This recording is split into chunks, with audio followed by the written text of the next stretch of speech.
দক্ষিণ এশিয়ার আজ আবার যুদ্ধের দামামা। পাকিস্তানের সামরিক সদর দপ্তর রাওয়ালপিন্ডি থেকে যে নিষেধাজ্ঞা করা হয়েছে তা কেবল কূটনৈতিক শিষ্টাচারের লঙ্ঘন নয়, বরং এটি একটি দেউলিয়া রাষ্ট্রের ব্যর্থ জেনারেলদের প্রলাপ। মার্কা-ই-হক নামে নিজেদের পরাজয়কে জয় হিসেবে চালিয়ে দেওয়া যে নির্লজ্জ প্রচেষ্টা পাকিস্তান সেনাবাহিনী চালিয়েছে, আজ আমরা তার প্রতিটি মিথ্যার দেয়াল ভেঙে চুরমার করে দেওয়ার চেষ্টা করব। পাকিস্তান কি তবে আত্মঘাতী যুদ্ধের পথে ভারতকে সন্ত্রাসী আখ্যা দিয়ে জেনারেল আহমেদ শরীফের নির্লজ্জ মিথ্যাচার, পেহেলগাম হামলার পর অপারেশন সিন্দুরের মরণ কামড় খেয়ে কি মাথা নষ্ট হয়ে গেল পাকিস্তান জেনারেলদের? আফগানিস্তানকে ঢাল বানিয়ে সন্ত্রাসবাদের নতুন ছক নিজেদের দেশের জনগণের খুনিরাই কি এখন শান্তির দূত সাজার চেষ্টা করছে?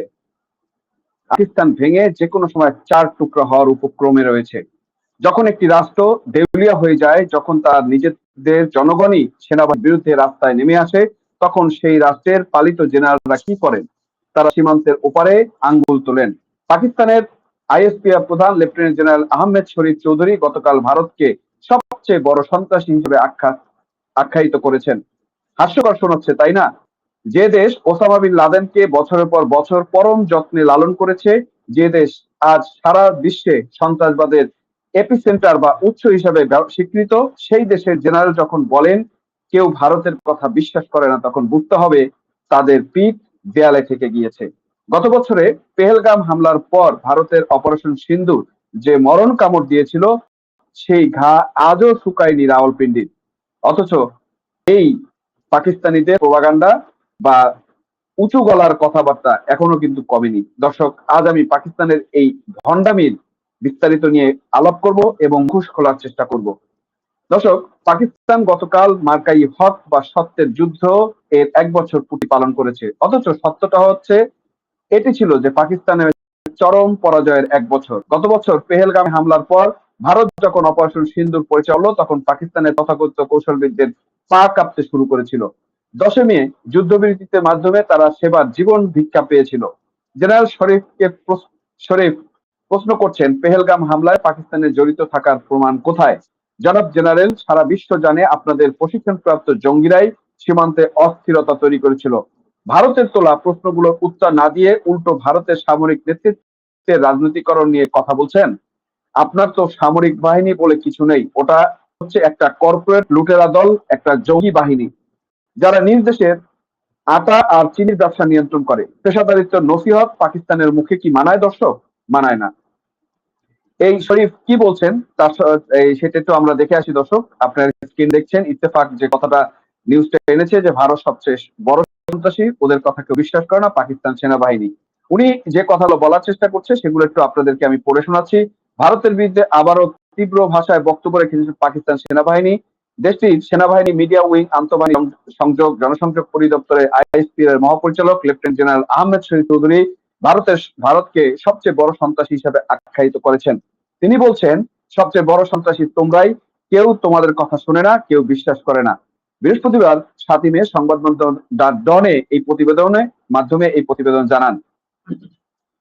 মার্কা-ই-হক 1 বছর আগের পূর্তি উপলক্ষে আয়োজিত এই সংবাদ সম্মেলনে জেনারেল আহমেদ শরীফ চৌধুরী ভারতের বিরুদ্ধে এই কঠোর বক্তব্য দেন।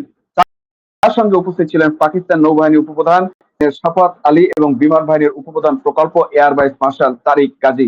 গত বছরের 22 এপ্রিল পেহেলগামে হামলা থেকে শুরু করে পাকিস্তানের অপারেশন বুন ইয়ামুন মারসুস এবং 10 মে যুদ্ধবিরতির মধ্য দিয়ে ভারত পাকিস্তান সামরিক উত্তেজনার যে অধ্যায় শেষ হয়, পাকিস্তান সেটিকে মার্কা-ই-হক বা সত্যের যুদ্ধ হিসেবে উল্লেখ করে থাকে। এদিনে সংবাদ সম্মেলনের শুরুতে আহমেদ শরীফ চৌধুরী দেশবাসীকে মার্কা-ই-হক এর 1 বছর পূর্তির শুভেচ্ছা জানান। তিনি বলেন, পাকিস্তানের সশস্ত্র বাহিনী জনগণের প্রত্যাশা পূরণ করেছে এবং বহুমাত্রিক সামরিক অভিযানের মাধ্যমে শত্রুকে পরাজিত করেছে। তিনি বলেন, আজ আমরা কি হয়েছিল তা নিয়ে খুব বেশি কথা বলবো না। আসলে খুব বেশি কথা বলতে পারবে না, কারণ মাথা তো সেই খাওয়া খাইছিল। বরং 2025 সালের মে থেকে 2026 সালের মে পর্যন্ত সময় নিয়ে বেশি আলোচনা করব। তিনি আরো বলেন, এই সংঘাতের কৌশলগত পরিণতি তুলে ধরা হবে। আইএসপিআর প্রধান বলেন, মার্কা-ই-হক 10টি কৌশলগত পরিণতি রয়েছে। এর প্রথমটি হলো পাকিস্তানকে সন্ত্রাসবাদের উৎস হিসেবে উপস্থানে ভারতীয় বয়ান সমাধিস্থল হয়েছে। তার ভাষায়, কোনো প্রমাণ ছাড়াই পাকিস্তান ভারতের সন্ত্রাসবাদের সঙ্গে যুক্ত করার চেষ্টা করা হয়েছিল। পেহেলগামের ঘটনার 1 বছর পেরিয়ে গেলেও পাকিস্তানের তোলা প্রশ্নগুলোর উত্তর এখনো মেলেনি। তিনি প্রশ্ন করেন, পেহেলগাম হামলায় পাকিস্তান জড়িত, এর প্রমাণ কোথায়? এরপর তিনি বলেন, এটা কেউ বিশ্বাস করে না, সবচেয়ে বড় সন্ত্রাসী তোমরাই, কেউ তোমাদের কথা শুনে না, কেউ বিশ্বাস করে না। তিনি বলেন, দ্বিতীয় কৌশলগত পরিণতি হলো পুরো অঞ্চলে পাকিস্তানের নিরাপত্তা স্থিতিশীলতার প্রধান শক্তি হিসাবে প্রতিষ্ঠা পাওয়া। তিনি বলেন, এই অঞ্চলের সবচেয়ে বড় নিরাপত্তা দূত হলো পাকিস্তান এবং পাকিস্তানের বর্তমান নেতৃত্ব। মানে ইরানের একটা মধ্যস্থতা করে তাদের মধ্যে একটা জোশ চলে আসে, মানে তারা নিরাপত্তা দূত বা মধ্যস্থতাকারী ভাবখানা সেরকম চলে আসে, কিন্তু নিজের দেশে যে ভাব নাই, কাপড় নাই এবং নিজের দেশ যে ভেঙে চার টুকরো হচ্ছে তার কিন্তু তাদের খেয়াল নেই। তৃতীয় কৌশলগত পরিণতি নিয়ে কথা বলতে গিয়ে তিনি ভারতের সামরিক ও রাজনৈতিক নেতৃত্বের সমালোচনা করেন। তার ভাষায়, ভারতীয় সামরিক নেতৃত্বের রাজনৈতিকরণ এবং রাজনৈতিক নেতৃত্বের সমীকরণ ঘটেছে। তিনি বলেন, ওদের সামরিক বাহিনী আগে পেশাদার ছিল, কিন্তু দুর্ভাগ্যজনক এখন তা রাজনৈতিকরণ হয়েছে। আইএসপি এর প্রধান আরো বলেন, ভারতীয় রাজনৈতিকদের বক্তব্য দেখে মনে হয় তারা যুদ্ধবাজ। তার মতে সামরিক বাহিনীর অভ্যন্তরে রাজনীতিকরণ এবং শুরু হয়েছে। তিনি দাবি করেন ভারতে এক ধরনের শ্রেষ্ঠত্ববোধ, অহংকার আছে।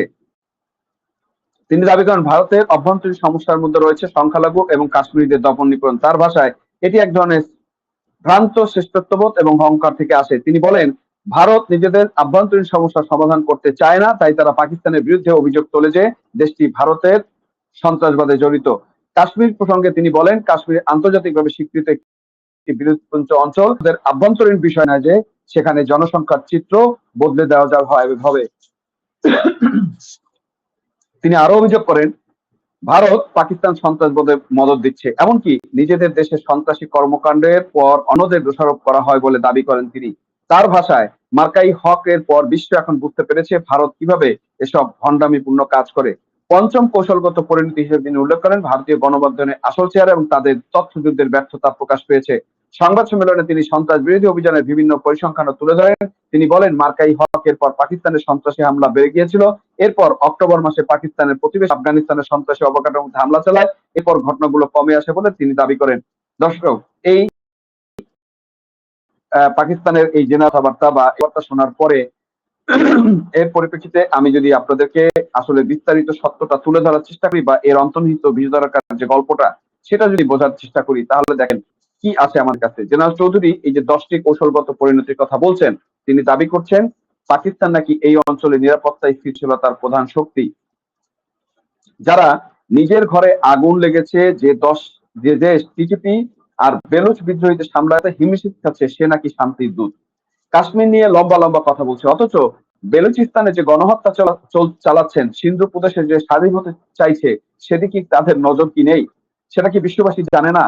নাকি ভারত নাকি নিজ দেশে সন্ত্রাসী কর্মকাণ্ড ঘটিয়ে অন্যদের দোষারোপ করে? এটি হলো চোরের মায়ের বড় গলার স্টাইল। আপনাদের মিডিয়া ওয়ার যে ব্যর্থ হয়েছে সেটা কালকে সংবাদ সম্মেলনে হতাশ চেহারাই বলে দিচ্ছে। পাকিস্তান আজ এক মুনাফিক রাষ্ট্র, যারা ইসলামের নাম নিয়ে নিজ দেশের মুসলিম ভাইদের হত্যা করছে। ভূরাজনীতি বিশেষজ্ঞরা আশঙ্কা করছেন পাকিস্তানের এই তর্জন গর্জন আসলে তাদের আভ্যন্তরীণ ব্যর্থতা ঢাকার একটা ব্যর্থ চেষ্টা মাত্র। ইমরান খান থেকে শুরু করে সাধারণ মানুষ সবাই আজ এই জঙ্গি জেনারেলদের বিরুদ্ধে। পাকিস্তান আজ খাইবার পাখতুনখোয়া থেকে শুরু করে বেলুচিস্তান পর্যন্ত জ্বলছে। যে কোনো সময় এই কৃত্রিম রাষ্ট্রটি ভেঙে 4টি আলাদা রাষ্ট্রে পরিণত হতে পারে, কারণ সেনাবাহিনী এখন জনগণের সাথে যুদ্ধে লিপ্ত। এই অবস্থায় ভারতের দিকে আঙ্গুল তুলে তারা দেশের মানুষের দৃষ্টি ঘোরানোর চেষ্টা করছে বলে বিশেষজ্ঞরা মনে করেন। আফগানিস্তানকে ঘাঁটি হিসাবে ব্যবহার করার যে অভিযোগ তারা ভারতের বিরুদ্ধে তুলছে, তা আসলে উল্টো চোর পুলিশ খেলার মতো। আফগান তালেবান সরকারও আজ পাকিস্তানের এই ভণ্ডামিতে একদম অতিষ্ঠ এবং তারাও কিন্তু প্রতিরোধ করছে। দর্শক, এই যে তাদের বাগাম্বর গুলো, এই বাগাম্বর গুলো হচ্ছে এটাই পাকিস্তানের মানে আসল জিনিস। ওদের মুখে বাগাম্বর ছাড়া আর কিছু কিন্তু নাই। উনি যে বলে এই যে ফোন করেছে, ওরা কাকে ফোন করেছিল? উত্তরটা আপনারা ভালোই জানেন যে কাকে ফোন করেছিল। সেই ট্রাম্পকে ফোন করে যুদ্ধ থামানোর জন্য বা সেই অপারেশন সিন্দুর থামানোর জন্য পা হাত ধরেছিল, সেটা কি তারা ভুলে গেছে? দক্ষিণ এশিয়ার উত্তেজনার পারদে নতুন করে আগুন দিয়েছে পাকিস্তানের এই বক্তব্যটি। এটি কেবল একটি সংবাদ সম্মেলন নয়, এটি একটি সম্ভাব্য যুদ্ধের উস্কানি। ভারত নিশ্চয়ই এই প্রলাপের যোগ্য জবাব দিবে। তবে পাকিস্তানের সাধারণ মানুষের বোঝা উচিত, পাকিস্তানের এই জেনারেলরা আপনাদের অন্ধকারের দিকে ঠেলে দিচ্ছে। পেহেলগামের পর অপারেশন সিন্দুক যে শিক্ষা ভারত দিয়েছিল তা মনে রাখুন, নতুবা ইতিহাসের পাতা থেকে পাকিস্তান মুছে যেতে পারে এবং সেটা বেশি সময় লাগবে না। দর্শক, আপনারা কি মনে করেন পাকিস্তানের এই প্রলাপের পিছনে কি ভারতের সাথে বড় কোনো সংঘাতের ইঙ্গিত লুকিয়ে আছে? কমেন্ট বক্সে আপনার মতামতগুলো জানাবেন। ভিডিওটি শেয়ার করে এই ভণ্ড জেনারেলদের আসল চেহারা সব তুলে ধরবেন এবং পাকিস্তানের এই ভণ্ডামি চেহারাগুলো বিশ্ববাসীর কাছে তুলে ধরবেন।